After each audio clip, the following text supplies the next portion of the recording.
Vocês não sabem como é bonito estar aqui e contemplar vocês sorrindo. Agora imagine você aí, nosso Papai do Céu lá te olhando. Vendo vocês aqui. Eu quero assim dizer a você, visitante que está aqui nessa noite, que você é muito bem-vindo. Você veio no lugar, não foi o lugar certo, o lugar ideal, para ouvir agora o teu Pai Celestial falar com você nessa noite. Glória a Deus. Quero convidar essa noite para abrir a palavra do Senhor, a palavra de Deus, no Evangelho de Lucas, segundo Lucas, palavra de Jesus Cristo, segundo Lucas, capítulo 15.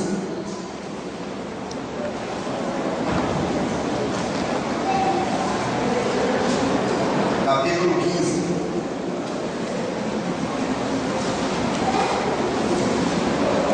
Do versículo 11 ao 32. A parábola do filho pródigo. Vocês sabem que a parábola, para te lembrar, é uma história curta. Uma história curta, com finalidade de relacionar, de mostrar algo que fica gravado na sua mente, moral ou espiritual.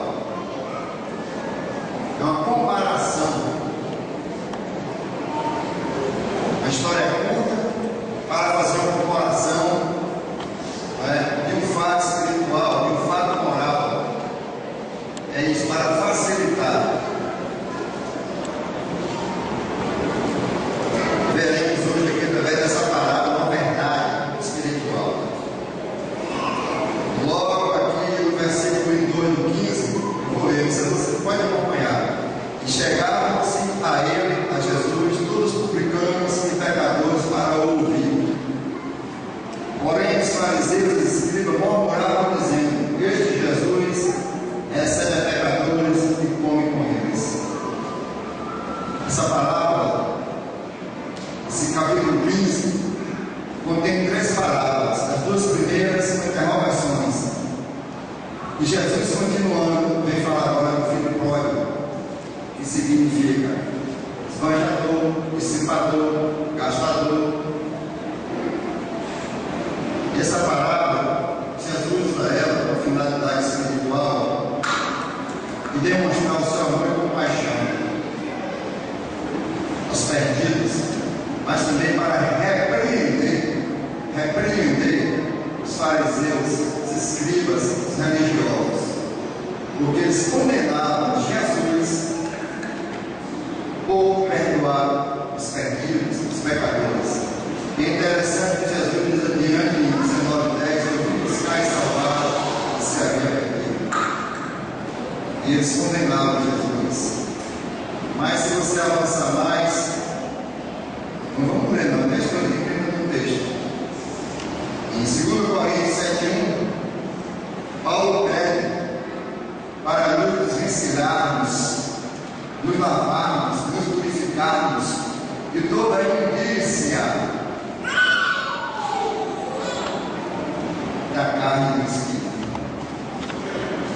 Imundícia no grego original é sujeira de lama, impureza, pecado.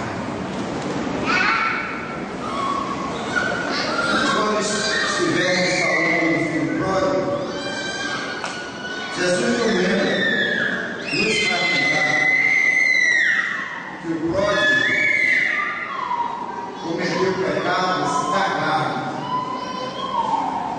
mas os fariseus, escribas, religiosos cometeram e cometem o pecado espiritual da carne, não sei se explicar. Agora o espiritual, murmurado, condenar, injuriar, blasfemar. Esse é aquele que fez som. E quem pratica ou se pratica, se redimir. Lucas 15, a partir do versículo 11, amém? A história do filho pródigo, a relação do filho pródigo, a correlação do filho pródigo. Leamos. E disse, ou continuou dizendo: um certo homem tinha 2 filhos, e o mais moço deles disse ao pai: Pai, dá-me a parte da fazenda que me pertence. E ele repartiu com eles a fazenda. E poucos dias depois, o filho mais novo, ajuntando tudo, partiu para uma terra longínqua, e ali desperdiçou a sua fazenda, vivendo dissolutamente. E havendo ele gastado tudo, houve naquela terra uma grande fome, e começou a padecer necessidades. E foi e chegou-se a um cidadão daquela terra, o qual o mandou para os seus campos, uma pocilga, a apacentar porcos. E ele desejava encher o seu estômago com as bolotas que os porcos comiam, e ninguém lhe dava nada. E caindo em si, disse: quantos trabalhadores de meu pai têm abundância de pão, e eu aqui padeço de fome? Levantar-me-ei e irei para o meu pai, e dir-lhe: Pai, pequei contra o céu e perante ti. Já não sou digno de ser chamado teu filho. Faz-me como um dos teus trabalhadores. E levantando-se, foi para seu pai. E quando ainda estava longe, viu o seu pai, e se moveu de íntima compaixão. E correndo, lançou-se-lhe ao seu pescoço e o beijou. E o filho lhe disse: Pai, peguei contra o céu perante ti, e já não sou digno de ser chamado teu filho. Mas o pai disse aos seus servos: trazei depressa a melhor roupa, e vesti-lo, e ponde-lhe um anel na mão e sandália nos pés, e trazei o bezerro cevado e matai, e comamos e alegramo-nos. Porque este teu filho estava morto e reviveu, tinha se perdido e foi achado, e começaram a alegrar-se. E o seu filho mais velho estava no campo, e quando viu e chegou perto da casa, ouviu a música e as danças. E chamando do servo, perguntou o que era aquilo. E o servo lhe disse: veio teu irmão e teu pai matou o bezerro cevado, porque o recebeu são e salvo. Mas ele se indignou e não queria entrar. E saindo o pai, estava com ele. Mas respondendo ele, disse ao pai: eis que eu te sigo tantos anos, sem nunca transgredir o teu pagamento, teu mandamento, e nunca me deste nenhum cabrito para alegrar com os meus inimigos. Vindo, porém, esse teu filho que desperdiçou a tua fazenda com as meretrizes, e mataste o bezerro cevado. E ele disse: filho, tu sempre estás comigo, e todas as minhas coisas são tuas. Mas era justo alegrarmos e regozijarmos, porque este teu irmão estava morto e reviveu, tinha se perdido e foi achado. Glória a Deus. Santo e eterno Deus, Pai querido e amado, nós te louvamos, te damos graças, porque a tua do Filho, instruído e cheio do Espírito Santo, colocar essa parábola na tua palavra, uma máxima do teu Santo Espírito, sem contestações espirituais ou carnais. Nós te louvamos e te agradecemos, porque o teu Santo Espírito, com toda certeza, falará conosco nessa noite, para que o nome do teu Filho Jesus Cristo seja exaltado e glorificado. Amém. Graças a Deus. Nessa minha oportunidade, Pai, eu quero te louvar e bendizer por Leandro e sua família chegando em São Paulo das tuas mãos. Te pedir por voz Salvador, José Gaetano, Caminho para a Conquista, Antônio José em São Paulo. Te pedir pela saúde de José Carlos, de Valde, de Mara, de Clara, de Valde e Ana Sampaio. Te agradecer, Deus, pela cirurgia do Senhor e meu irmão, nosso irmão Samuel. Cuida agora da recuperação dele, Senhor, em nome de Jesus. te agradecer e pedir pela libertação de Juscelino em Goiânia, e te agradecer pela cura do menino Heitor, de 7 anos, que esperava apenas um prognóstico, uma resposta para ser conquista, mas a avó clamou a ti e pediu que ele fosse curado naquela sexta-feira. Louvado seja o Senhor, que é bom, que ouviu, que foi misericordioso e curou aquela criança. Para a glória do teu nome. Amém.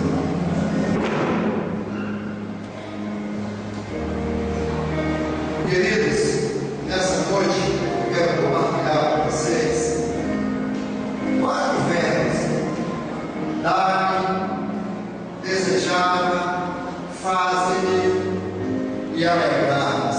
Dar, desejar, fazer e alegrar. Dar, versículo 12, dar, versículo 12, desejar, 16, fazer, 19, alegrar, alegremos, 23.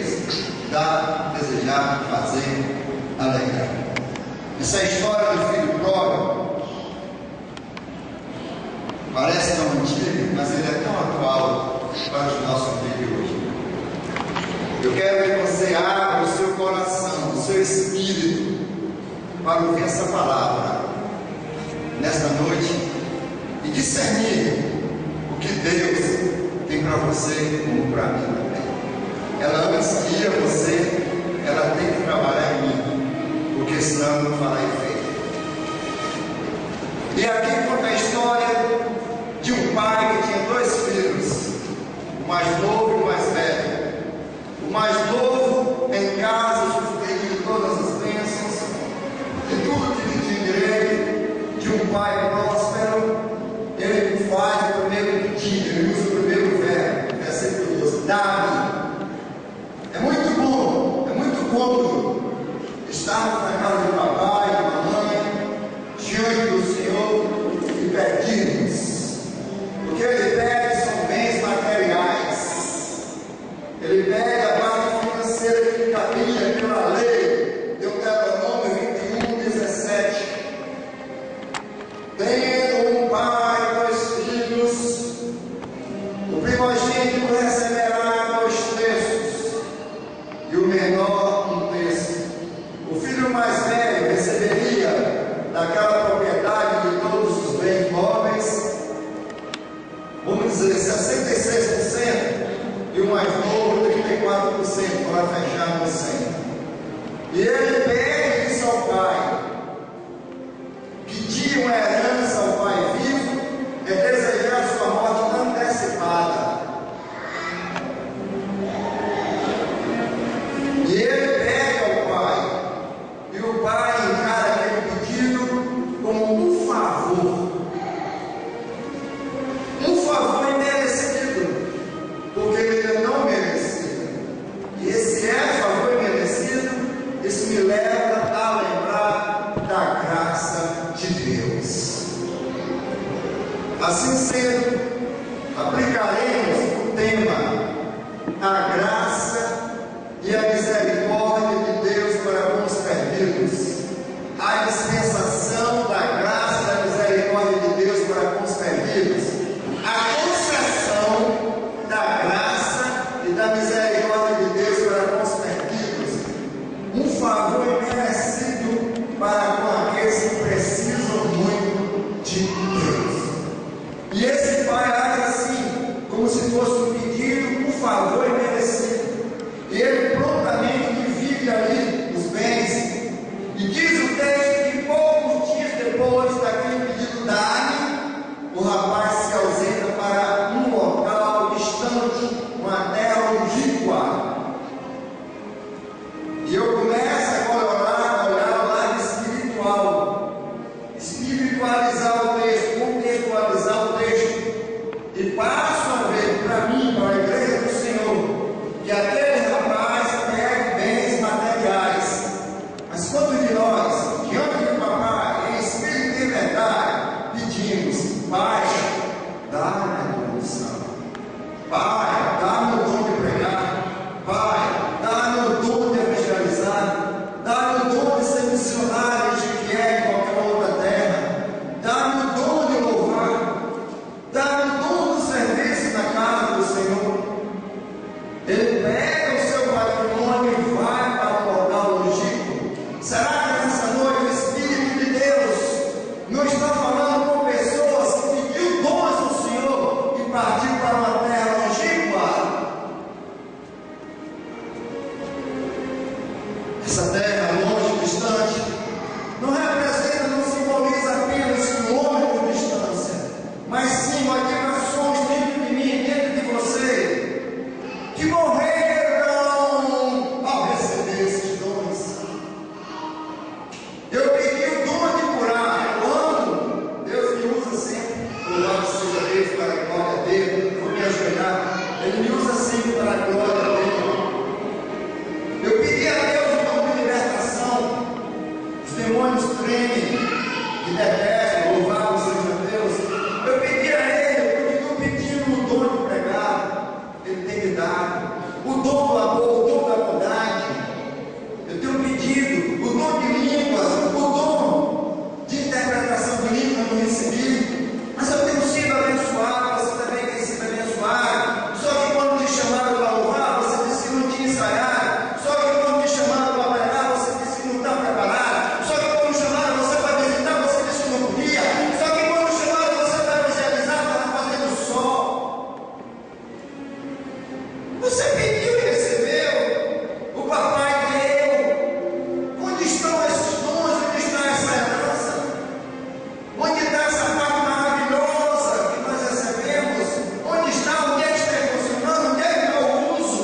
Para que essa finalidade de pedir? Para quê? Tem alguém enfermo? Vamos orar. Hoje não, porque eu também estou doente. Quem sabe se você ora, você não recebe também a cura? A dispensação da graça, a concessão do milagre, quem sabe?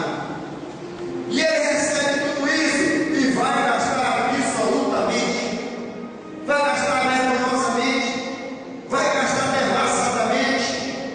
Será que os meus dons não estão sendo perdidos também?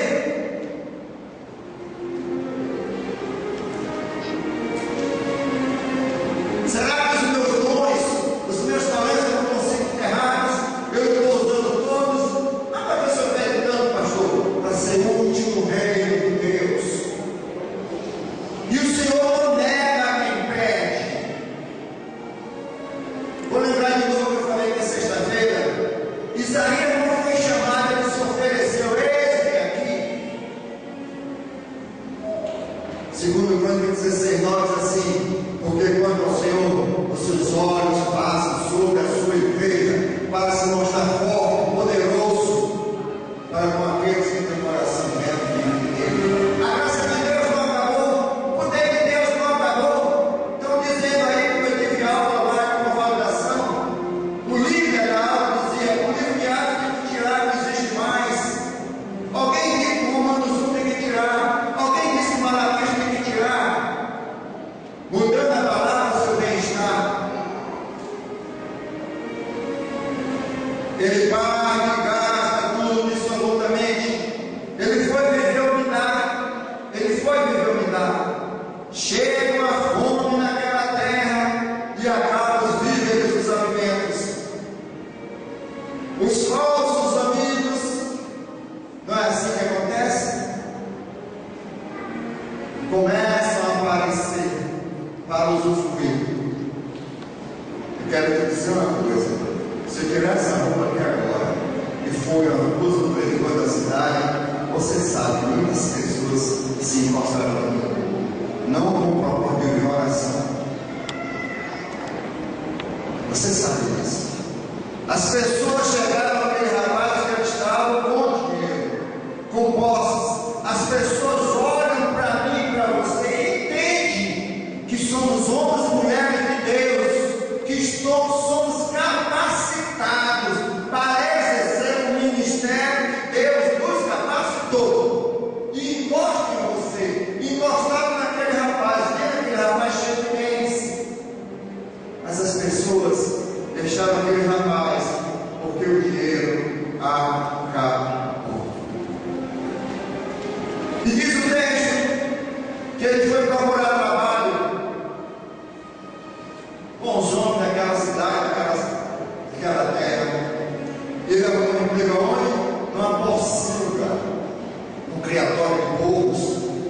que os judeus abominavam. E ele vai para lá porque não tem escolha. Esse homem deixou a sua casa, recusou a sua casa, deixou de fazer parte do convívio familiar para simplesmente satisfazer as suas necessidades pessoais, as suas necessidades carnais e sexuais. Essa semana nós estávamos aconselhando, eu e a Helene, principalmente o Espírito Santo, aconselhando uma jovem de outra igreja, viu? Nasceu no Evangelho, para a igreja. Aos 13 anos ele sentiu o desejo de experimentar algo diferente. E quem curou nela? Porque estava ao redor buscando a quem curar. Romanos 8,6: porque a inclinação da carne é morte, a inclinação do Espírito é de paz. E essa pessoa começou a morrer, mas Deus sempre chega na hora certa. Esse rapaz sentiu vontade de dar um pulo fora, de dar uma caminhada diferente, de experimentar outras coisas. Será que essa noite eu estou falando com alguém que às vezes tem esse desejo? Está caminhando certinho, Isaías 30:21, e os teus ouvidos ouvirão a voz daquele que está por trás de ti, dizendo: este é o caminho, andai neles, ensinos para a direita e para a esquerda. Isaías 55, e os meus ouvidos ouviram a voz do Senhor, eu não me retiro para trás. Será que nessa noite eu estou falando com alguém que tem tido a vontade de esticar a perna para o lado, esticar a perna para o outro, sem entender o que eu falo? Esse rapaz sentiu isso, mas quando nós deixamos o prato certo, a mesa certa, as quatro paredes certas, o nosso banheiro, a nossa casa, o nosso convívio, o nosso pezinho, parte de sandália, nós sabemos que pisaremos em coisas desagradáveis, comeremos coisas desagradáveis, e a alimentação daquele rapaz, naquela situação, foi alfarrobas, bolota dos porcos. Sentir fome é normal. Sentir fome é normal. Desejava comer as bolotas, versículo 16, e ninguém lhe dava. Onde estavam os amigos daquele rapaz? Sentir fome é normal, mas a fome espiritual, a fome da alma, a fome da alma, essa é horrível. Essa é terrível. Eu me lembro do Salmo 137. As beiras dos rios da Babilônia, o Eufrates se queimavam. O Judá de Deus, Israel de Deus chorava com saudade desse ano. Mas como eu cantarei? Como eu entoarei isso? Se eu estou distante desse ano. Oh, queridos, quantas vezes aquele rapaz sentiu fome da alma. As bolotas ninguém dava, ele não podia comer. Essa dor maior era a dor do coração, era a dor da alma, essa que castiga, essa que não deixa dormir, essa que vem insônia, que trabalha dentro e o que produz aquele líquido quente só sai do meu lugar pelos olhos. Quantas noites aquele rapaz passou insônia, quantas noites aquele rapaz se lembrou, e ele passa a dizer: como era bom quando eu estava na casa do meu pai, porque ali até os trabalhadores têm abundância de pão. Eu olho para um lado, olho para o outro, o trabalho árduo de trabalhar com porcos, abominável a minha gente, mas eu não tenho escolha. Passo fome, estou emagrecendo, mas a minha fome maior é a fome espiritual. Eu perdi tudo, acabei tudo, não tenho mais nada, e eu não tenho coragem de voltar, porque eu pequei contra meu pai, eu pequei contra os céus. Não sou digno de ser chamado mais filho do meu pai. Aquele rapaz ficou muito tempo naquela porcina, mas um dia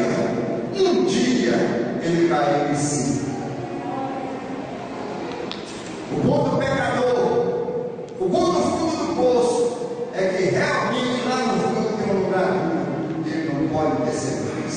O bom do pecador é que o Espírito Santo de Deus, se movendo, vai até ele. Salmo 119, versículo 176. Desgarrei, me afastei, me desviei como a ovelha perdida.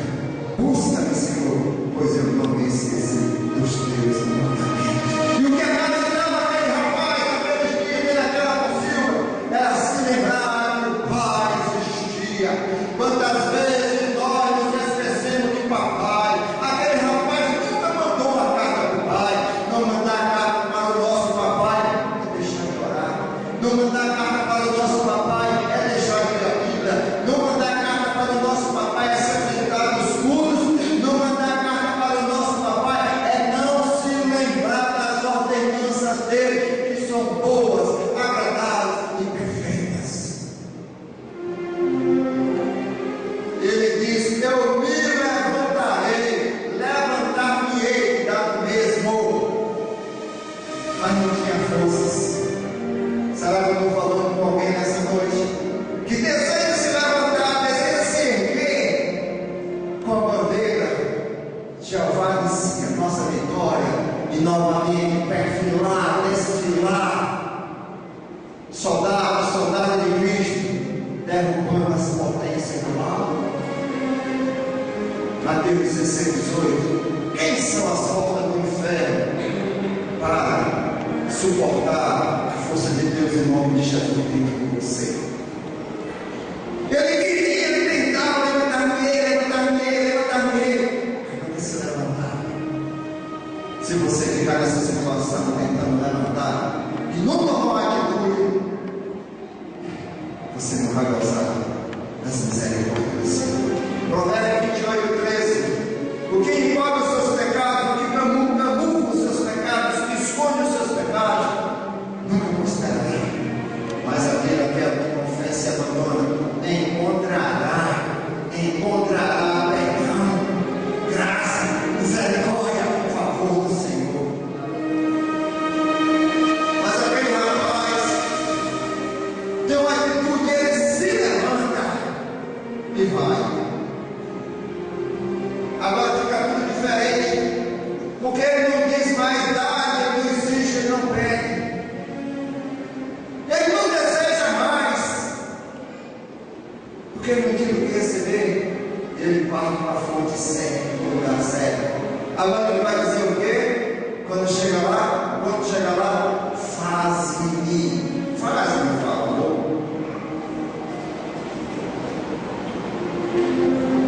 Aquele rapaz magro, cabeludo, unhas sujas, com mau cheiro ou com o cheiro dos porcos, descalço, a roupa toda esfarrapada, com a varinha nas costas, lá atrás, meio quilo de alguma coisa, a bermuda não servia, as calças acabaram, só tinha uma roupa só, ninguém lhe dava sabão, o rio não era corrente nem fluente, e aí vai ele.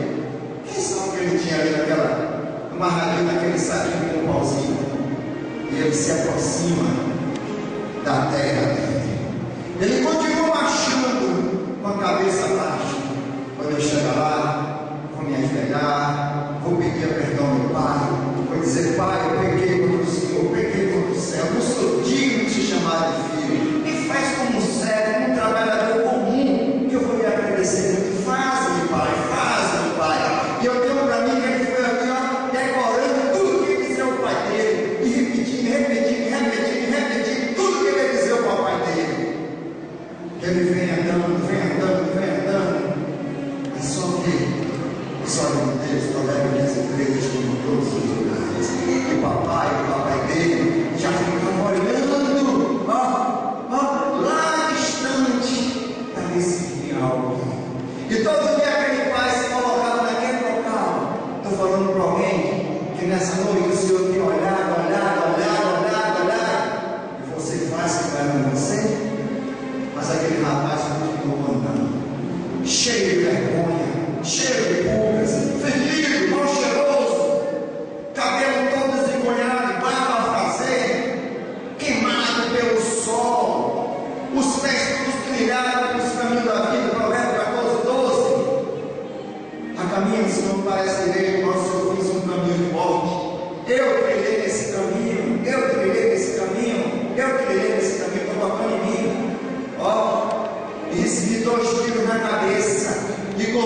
graça e misericórdia do Senhor. Por isso que eu estou aqui, se Deus fala. Os dedos todos abertos, as unhas esponcadas, calcanhar todo rachado, o sol escaldante. Mas uma coisa dizia: vai, que o teu pai continua te esperando. E quando ele veio, o pai, ele viu, o pai viu. O pai disse: não tem. Oséias 11:8. Como eu farei a ti? Ai demais, Elohim, o que eu fiz a Sodoma e Gomorra por vocês. Ó Jeová, o meu coração bate de uma forma que eu esqueci. Naquele dia, o pai, quando vislumbrou a silveira do filho, carcomido pelo tempo, pelo pecado, pelo desgaste da vida, pela vida que ele pensou que levaria por veio, e só foi desgosto, derrota, tristeza. O pai corre. O pai corre. É uma coisa inusitada naquela cultura, o idoso correr. Por que esse idoso correu? Quando chega no lugar dele, na terra dele, o pai corre 2/3 do espaço. Por que o pai correu 2/3? Olha o quanto do rapaz. Vou botar 100 metros, o pai correu 66, andou 66, enquanto ele vinha lentamente, carregando a carga dos pecados, carregando o fardo pesado. Mateus 11:28, vinde a mim, todos que estáis cansados, sobrecarregados, oprimidos, opressos, possessos, que eu vos aliviarei.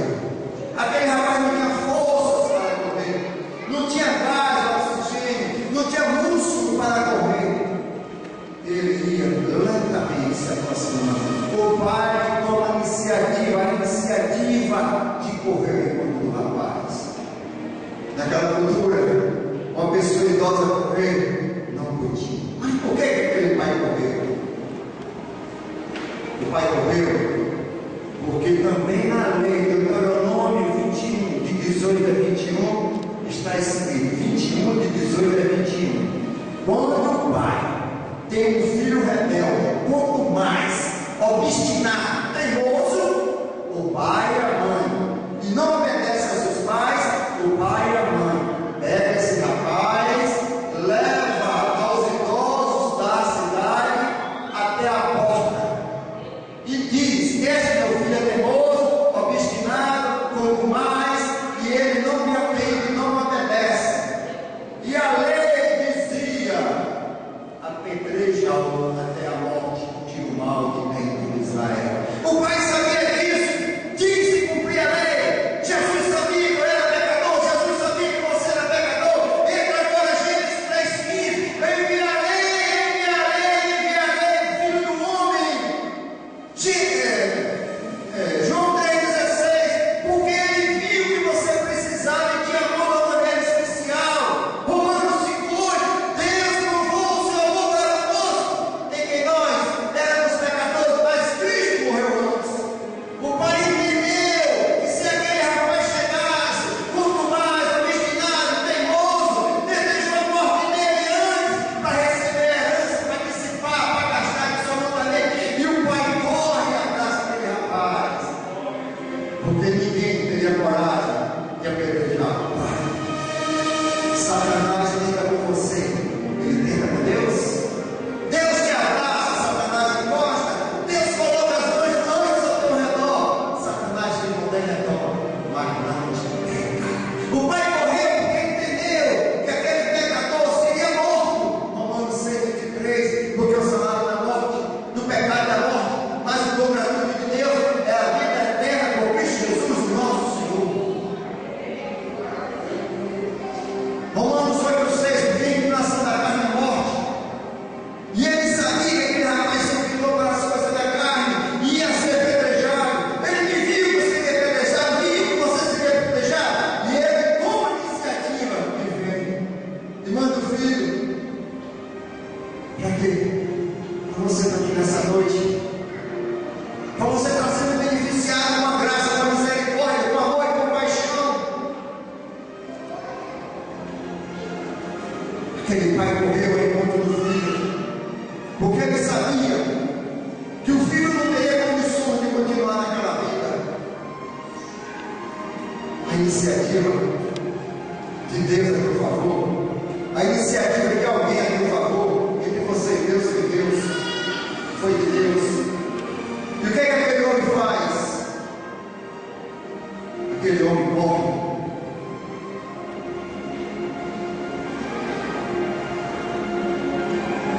Se lança nele e o abraça. Isaías 59. Eis que as mãos do teu Senhor não estão encolhidas, guardadas, para que não possa atravessar essa noite. Ele faz o quê? Beija-o, beija-o. O teu Senhor, na cruz foi escarnecido, para hoje você receber o alto como santo dele. Beija-o. Isaías 59, a parte B. Deu os seus ouvidos tapados para que não possa lhes ouvir. E agora aquele rapaz tinha ensaiado tantas coisas para falar para o pai, pedir tanto perdão. Esse papai vai perguntar onde eu estive, papai vai perguntar o que foi que eu fiz. Por que eu não voltei? Vergonha, vergonha. Eu vou dizer a ele, Provérbios 14:34, o pecado é vergonha dos povos, das nações, é o opróbrio, a ignomínia, a injúria extrema. Eu não tive coragem, pai. E ele disse para o pai agora: faze-me. O pai disse: eu não quero saber o que você fez, nada. Eu não vou te perguntar nada. Deixa apenas eu te abraçar, te beijar. Não precisa você dizer nada. Talvez nessa noite você esteja aí pensando: o que é que eu vou dizer ao papai do céu? O que é que eu vou dizer ao meu espírito? O texto não diz que o pai perguntou. O texto não diz que o filho disse. Sabe por quê? Isaías 43:5 diz que Deus, quando recebe o pecador na porta através de Jesus Cristo, os céus se abrem. E ele pega os nossos pecados e joga para trás. Mas só que as mãos de Deus, o poder de Deus jogar os teus pecados para trás, vai uma rapidez tão longa, tão forte, tão imensa, tão tamanha, que esses pecados, como está escrito em Miqueias 7:19, vai cair no fundo do oceano, exatamente nas fossas marianas, onde os pesquisadores viram que 11.034 metros. A pior coisa é quando o pecador é perdoado por Deus e ele acha que foi perdoado e se culpa. A pior coisa é quando Deus dispensa a graça e a graça é contestada. A pior coisa é quando Deus lança misericórdia sobre misericórdia, benignidade sobre benignidade. Só que se entrega versículo 8: bom Senhor, benigno, maravilhoso, misericordioso, rico em bondade. E as pessoas dispensam, abrem mão, declinam. Só que o pai não perguntou nada, eu não quero saber nada, eu quero apenas te perdoar. Você tomou a atitude de levantar, agora é diferente, você está se humilhando, você está pedindo Salmo 34, foi perto do Senhor, perto está o Senhor da frente da gente, com o coração quebrantado, contrito, e salva essas pessoas, ajuda essas pessoas. Eu não quero saber nada de você. Eu só estou vendo você chegar de volta, é isso que me interessa. Eu quero você de volta. Não me interessa onde você andou, o que você fez. Eu joguei tudo no fundo do oceano. E lá, todos os peixes são cegos. Nenhum participa de nada do que você me entregou em confiança, em confissão, em quebrantamento. O pai não olhou as unhas do rapaz, o pai não olhou o cabelo do rapaz, o pai não olhou o pé todo rachado, o pai não olhou as roupas rasgadas, a testa queimada pelo sol, o pai não olhou nada disso. O texto não diz isso. Sabe por quê? Porque ele só olha uma coisa. 1 Samuel 16:7, o coração. Se esse coração quer arrependimento, se esse coração quer se redimir, o pai vai, com ele abraçado, chama agora os seus criados e diz o quê? Trazei-me depressa a melhor roupa, a roupa de festa, vestido, punho o anel na mão e sandália nos pés.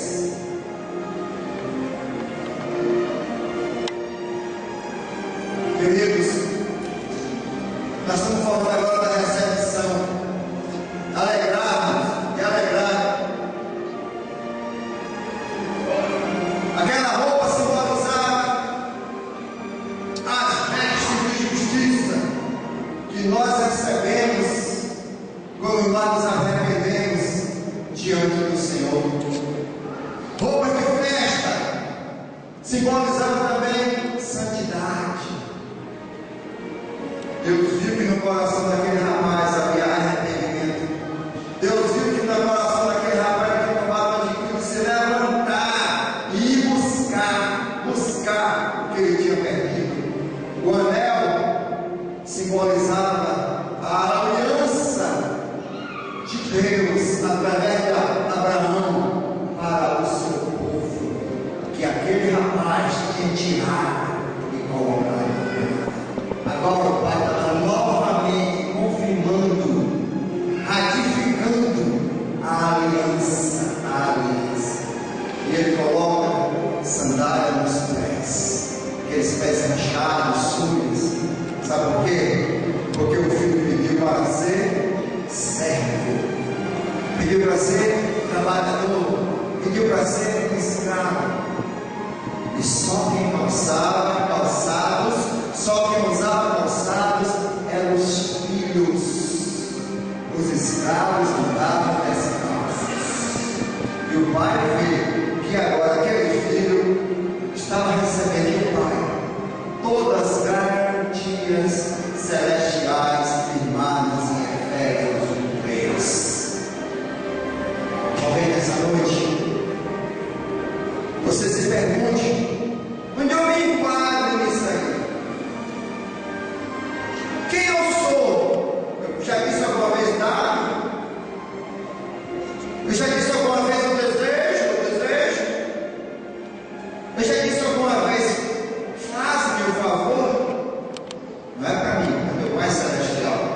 O Pai simboliza aí o nosso Deus, a pessoa de Jesus Cristo. Mas eu te digo uma coisa: se você nessa noite tomar uma atitude de se levantar, você vai ver que o seu Pai vai se alegrar. Aliás, o próprio texto aqui diz, Lucas 15, 7, 15, 10. Toda vez que alguém se arrepende, os anjos do Senhor fazem uma festa no céu.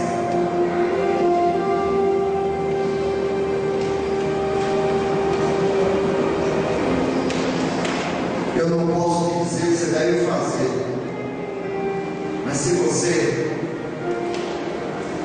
buscar o Espírito Santo de Deus, com toda certeza, você vai encontrar o que você precisa.